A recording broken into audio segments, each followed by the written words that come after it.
Howdy everybody, this is a roaming prepper. Today we're going to do a product review of an optic that wound up coming into my possession.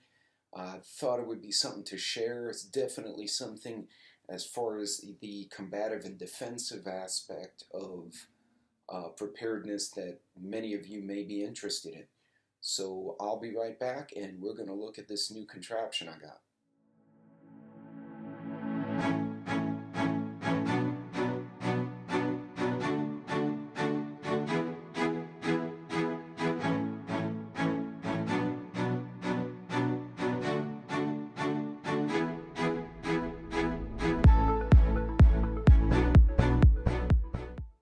Welcome back everybody, this is the Roaming Prepper channel. I'm your host Pete.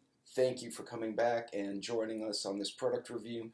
By all means, don't forget to like and subscribe. If you share, I greatly appreciate that as well.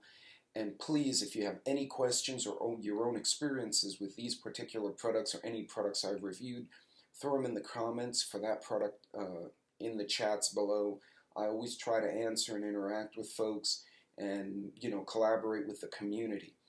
So what exactly am I reviewing today? Well, if you saw the thumbnail, you've probably already figured out we will be reviewing the ACOG from Trijicon. This is the Advanced Combat Optical Gun Sight, I believe was the terminology for it.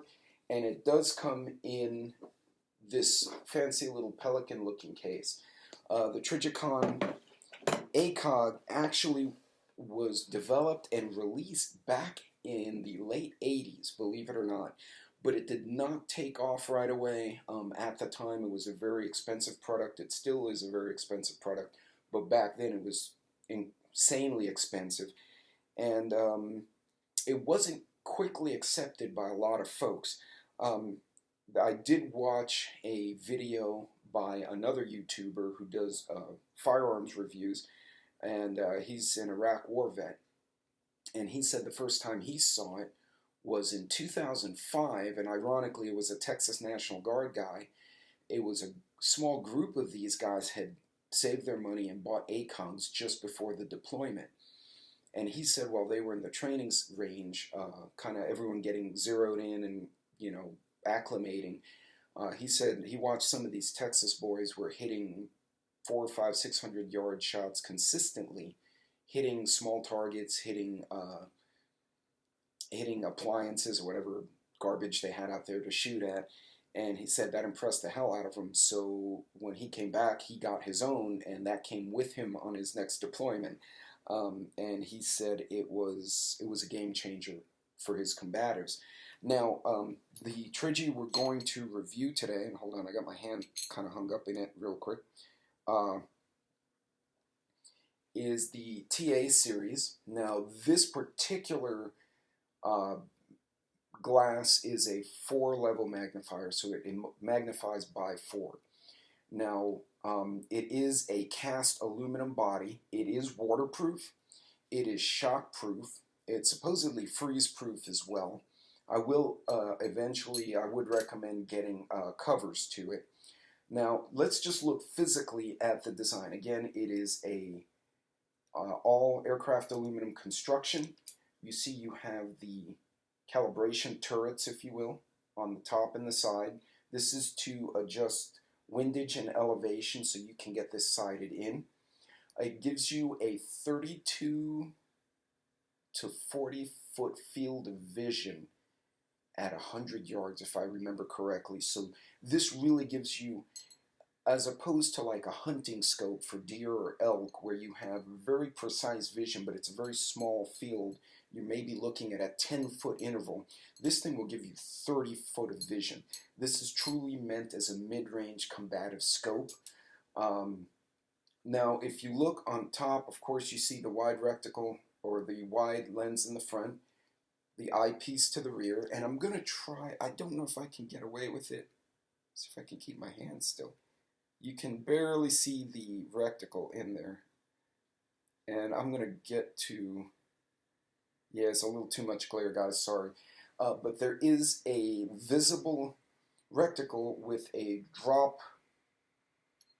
sight calibrated to the 5.56/223 caliber bullet. So this is very specifically meant for the M4, AR-15, M16.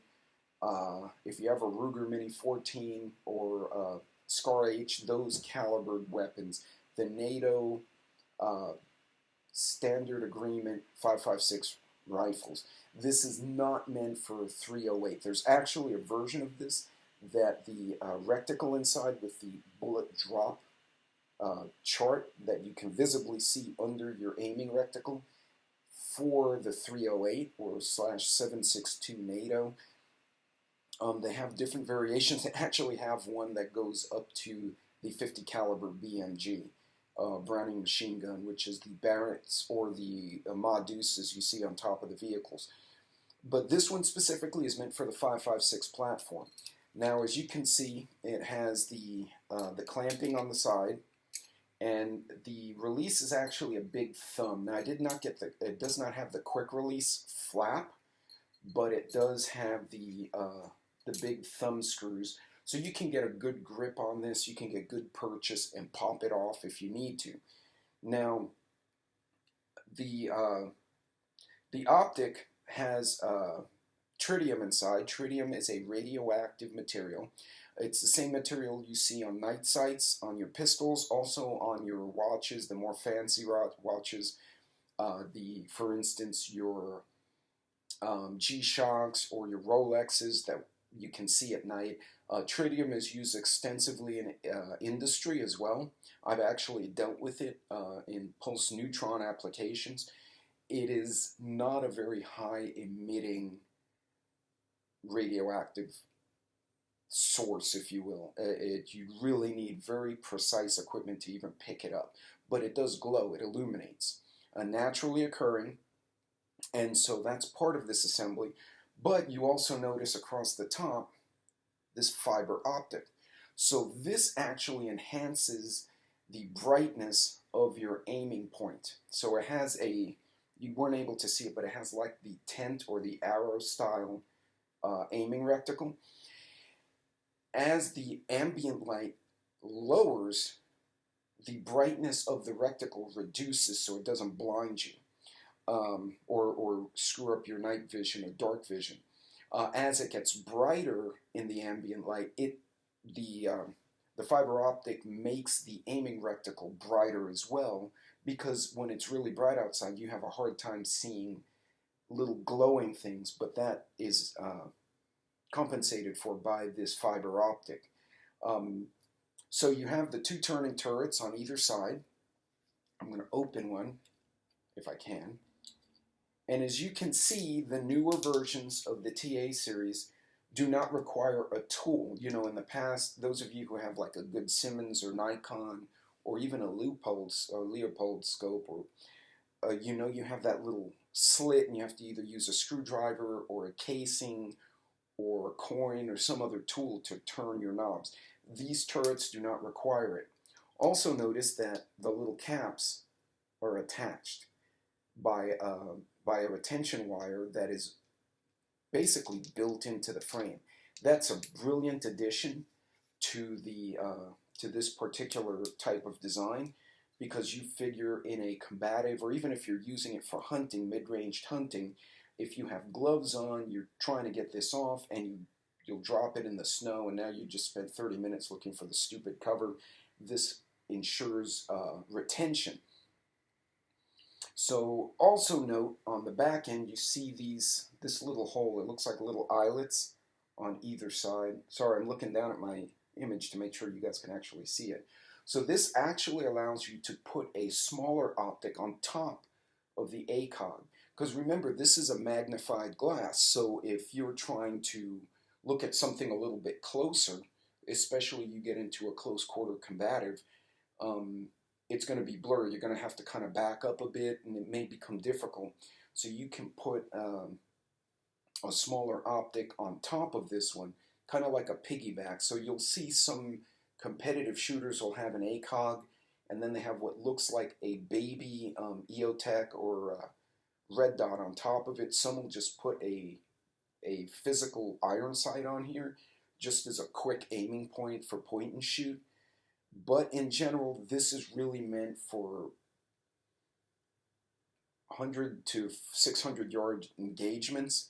If you're shooting at a reasonably, human or vehicle-sized target. This is not a hunting scope per se, but if you're hunting for pig or some of those other creatures that are more prevalent in places like Texas, where a 5.56 would be an effective way to hunt them, like the pigs, the javelinas, coyotes, and varmints, this will fit the bill. And actually, this is what the intended use will be. Now, one thing to note, the eye relief for this scope is only 1.5 inches, maybe 1 3/4 inches. So those of you unfamiliar with that phrase, eye relief is the distance between your eye and the back glass of the scope. So for instance, some of my, a 4-inch eye relief would be something like that. This guy, to get proper eye relief, I have to be up here. So you notice that's not a heck of a lot of room to get a good eye relief. So when you mount it to an AR style platform, an M16 platform, you almost have your nose on your charging handle. That takes some getting used to. It's going to take some getting used to for me. Now, a few things to note upon your purchase. One, a Trijicon should be made in the US. Because of the nature of the site, it cannot be exported, not even to Canada, without special permission. Although you can ship them to Canada with the proper paperwork. Cannot be shipped overseas. It is considered a regulated military design. One, keep that in mind. If you're one of those folks who travels to hunt in other countries, you may not be able to take something like this with you. You might actually get in trouble if you take it with you. But I have seen multiple reviews. I've also spoken to people in person who've taken them both hunting and on deployment. I've yet to hear a story of a failure. They do have a lifetime warranty. They do come with a bunch of amenities, including the lens pen to clean. It has this little sock. So you put your little sock, I won't do it right now, you put the sock on your scope to keep the glass clean. Please put the sock on so you don't screw it up. Oh, I got a sticker. I didn't even see that before, so that'll go on my Mac. And it comes with a book, and it's quite an extensive book. Here's just a little snapshot of the insides and the components, the controls and indicators.